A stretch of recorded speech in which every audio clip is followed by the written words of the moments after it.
पिछले महीने bulldozer action पर सुप्रीम कोर्ट ने सरकार को फटकार लगाई थी दोस्तों, और ऐसी वैसी फटकार नहीं लगाई थी। फटकार इस कदर लगाई थी कि ये तक कह दिया था कि अब राज्य सरकार अपने खर्चे पर उन लोगों के घर बनवाएगी जिन लोगों का घर बुलडोजर से गिराया गया है। अब मामले में एक और ट्विस्ट आ गया है और नया अपडेट आ गया है, जिसमें सुप्रीम कोर्ट ने साफ साफ कह दिया है कि जिन लोगों के घर तोड़े गए उनको मुआवजा भी देना पड़ेगा, और 10-10 लाख रुपए का मुआवजा जो है देना पड़ेगा। माननीय सुप्रीम अदालत ने प्रयागराज में बुलडोजर एक्शन को लेकर क्या तेवर दिखाए हैं और क्या फटकार लगाई है, बताऊंगी इस वीडियो में आपको। आखिर तक इस वीडियो को आप जरूर देखिएगा दोस्तों। नमस्कार, मेरा नाम है जयंती झा और आप देख रहे हैं दी कंटाप। दोस्तों, सुप्रीम कोर्ट लगातार एक के बाद एक ऐसे फैसले ले रहा है जिसको नजीर माना जा रहा है, और एक बार फिर से एक फैसला दिया गया है जिसे नजीर मान लिया गया है। उन तमाम मामलों में जिसमें अभी तक बुलडोजर एक्शन हुआ और आरोप लगा सरकार पर कि बिना नोटिस के, और या नोटिस दिया भी तो टाइम नहीं दिया गया, और घर जो है वो बुलडोजर एक्शन के जरिए तोड़ दिया गया, ये कहते हुए कि अवैध थी जमीन जिस पर अतिक्रमण किया हुआ था, घर बनाया हुआ था, इसलिए इनका घर जो है वो तोड़ दिया गया, बुलडोजर से तोड़ दिया गया। इससे पहले सुप्रीम कोर्ट ने टिप्पणी की थी। टिप्पणी के साथ साथ बहुत कुछ कहा गया था, वो भी मैं आगे आपको बताऊंगी कि पहले मामले में क्या कहा गया था, अतीक अहमद से इस मामले को कैसे याचिकाकर्ताओं ने जोड़ा था, इसके अलावा और क्या क्या बहस हुई थी, सब कुछ आपको बताऊंगी। मगर अब क्या कहा गया है ये आपको सबसे पहले बता देते हैं। आपकी स्क्रीन पर इस समय वो खबर मैं आपको दिखा रही हूँ दोस्तों, जिसके मुताबिक देखिए, प्रयागराज में बुलडोजर एक्शन पर सुप्रीम कोर्ट ने सख्ती दिखाई है। याचिकाकर्ताओं को 10-10 लाख रुपए का मुआवजा देने का आदेश भी सुप्रीम कोर्ट की तरफ से जो है दिया गया है। 1 अप्रैल को यह फैसला सुनाया गया है। वाकई में दोस्तों, जैसा मैंने कहा, नजीर बन गया ये फैसला। हर कोई इस फैसले को याद रखेगा। सुप्रीम कोर्ट ने प्रयागराज में 2021 में हुए बुलडोजर एक्शन पर 1 अप्रैल को फैसला सुनाया। कोर्ट ने प्रयागराज डेवलपमेंट अथॉरिटी को 5 याचिकाकर्ताओं को 10-10 लाख रुपए मुआवजा देने का आदेश दिया है। यह मुआवजा 6 सप्ताह के भीतर भीतर दिया जाएगा। 6 हफ्ते का टाइम दिया है प्रयागराज अथॉरिटी को, डेवलपमेंट अथॉरिटी को दोस्तों, यानी जिसको आप पीडीए कहेंगे, पीडीए को दिया गया है 6 हफ्ते का टाइम। इस 6 हफ्ते के टाइम के भीतर भीतर आपको जितने भी 5 याचिकाकर्ता है जिन्होंने याचिका डाली सुप्रीम कोर्ट में, उनको 10-10 लाख रुपया मुआवजा जो है देना पड़ेगा। और यह भी कहा गया है कि नोटिस मिलने के 24 घंटे के भीतर मकान गिराना गलत था और इसे अवैध माना गया था।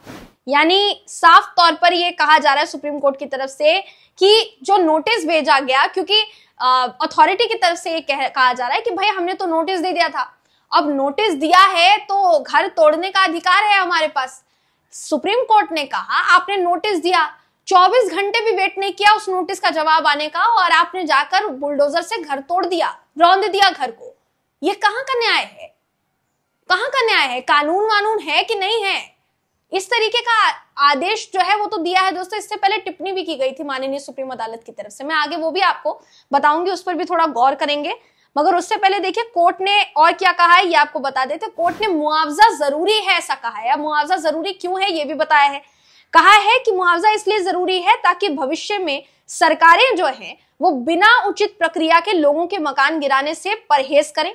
जजों ने हाल ही में सामने आए एक वीडियो का भी हवाला दिया जिसमें गिरती हुई झोपड़ी से एक बच्ची जो है अपनी किताबें लेकर भाग रही थी दोस्तों। हाल ही में एक वीडियो सामने आया था, अंबेडकर नगर का ये जो वीडियो है बताया गया, 23 मार्च को सोशल मीडिया पर यह वायरल होता है, और जिसने भी देखा अंदर से उसकी रूह कांप गई कि सोचिए उन बच्चों के बारे में, उन बच्चों के भविष्य के बारे में जो अपनी छोटी उम्र में, पढ़ने लिखने की उम्र में अपने घर को बुलडोजर से तोड़ते हुए या अपने सामने बुलडोजर चलते हुए किसी घर पर देख रहे हैं। सोचिए उनके मानसिक जो उनकी हालत होगी उस पर क्या असर पड़ेगा। छोटे छोटे बच्चों को इस कदर इस हालात में झोंक दिया गया है कि उनको अपनी नजरों से ये सारी तस्वीरें देखनी पड़ रही है, जो फिलहाल उनकी मेंटल हेल्थ के लिए ठीक नहीं हो सकती है। जिस एज में वो हैं, जिस उम्र में वो हैं, क्या सरकार इसकी जिम्मेदारी लेगी?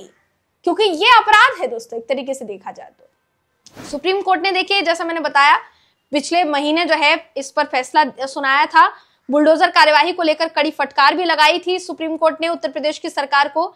जिसमें पीड़ितों का यह कहना था कि राज्य की सरकार ने समझ लिया कि हमारी जो जमीन है वो अतीक अहमद की जमीन है, गैंगस्टर अतीक अहमद जिसकी हत्या कर दी गई थी दोस्तों, उसकी जमीन है, और उसकी जमीन समझते हुए हमारी जमीन पर बुलडोजर चला दिया, हमारे घर पर बुलडोजर जो है चला दिया। प्रयागराज में एक वकील, एक प्रोफेसर और 3 अन्य लोगों के घर गिरा दिए गए। तो सुप्रीम कोर्ट ने इस दौरान कहा था कि जिन घरों को गलती से गिराया गया है उन्हें राज्य सरकार अपने खर्च पर फिर से बनाएगी, और अगर आप इसे चुनौती देना चाहते हैं तो एक हलफनामा दाखिल करके आप कानूनी लड़ाई लड़ सकते हैं, आपको किसी ने मना नहीं किया है। आप कानूनी लड़ाई लड़ना चाहते हैं तो आप कानूनी लड़ाई लड़िए, लेकिन पहले घर बनवा कर दीजिए, और घर बनवाने के बाद जब आप घर पूरा बनवा देंगे उसके बाद अगर आपको कानूनी नोटिस देना है तो आप कानूनी नोटिस दीजिए।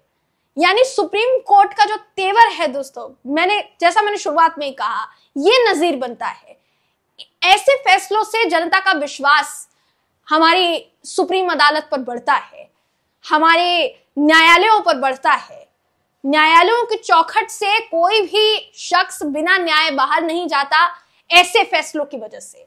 अभी ये जो फैसला आया है, देखने वाली बात ये होगी कि इसमें सरकार की तरफ से देखिए क्या कहा जाता है। हालांकि सरकार की तरफ से कुछ कहे जाने की अब गुंजाइश नहीं है, सुप्रीम अदालत की तरफ से बाकायदा आदेश जो है वो जारी किया गया है। मैंने आपको कुछ समय पहले बताया कि पिछले महीने एक फैसला दिया गया था सुप्रीम कोर्ट की तरफ से, जिसका जिक्र थोड़े समय पहले मैं कर रही थी, अतीक अहमद से जुड़ी जमीन। तो वो क्या था, उसमें सुनवाई के दौरान क्या कहा गया, ये आपको बताना जरूरी है, तो मैं आपको बिना देर के ये भी आपको बता देती हूँ। देखिए 5 मार्च को मामले की सुनवाई इसमें हुई थी पिछले महीने, जिसकी रिपोर्ट गुरुवार को सामने आई। जस्टिस अभय एस ओका, जस्टिस एन कोटेश्वर सिंह की बेंच इस पूरे मामले की सुनवाई कर रही थी, और उन्होंने कहा था कि इस तरीके की तोड़फोड़ चौंकाने वाली है, गलत संकेत देती है, इसमें सुधार की जरूरत है। राज्य सरकार की तरफ से अटॉर्नी जनरल आर वेंकटरमणी पेश हुए। उन्होंने ये भी कहा कि उनके पास याचिकाकर्ताओं की संपत्ति को गिराने के लिए नोटिस देने के कारण जो है वो मौजूद हैं। इस पर जस्टिस अभय एस ओका ने कहा कि अनुच्छेद 21 के तहत किसी भी व्यक्ति को कानून में तय प्रक्रिया के मुताबिक ही उसके जीवन और व्यक्तिगत आजादी से वंचित किया जा सकता है। आप घरों को ध्वस्त करने की इतनी कठोर कार्रवाई कर रहे हैं, उनमें से एक वकील है, दूसरे प्रोफेसर है। हम जानते हैं इस तरीके की बहुत ही ज्यादा टेक्निकल दलीलों से कैसे हमको निपटना है। आखिरकार अनुच्छेद 21 और आश्रय का अधिकार जैसी कोई चीज है कि नहीं है, यह सुप्रीम कोर्ट की तरफ से कहा गया था दोस्तों।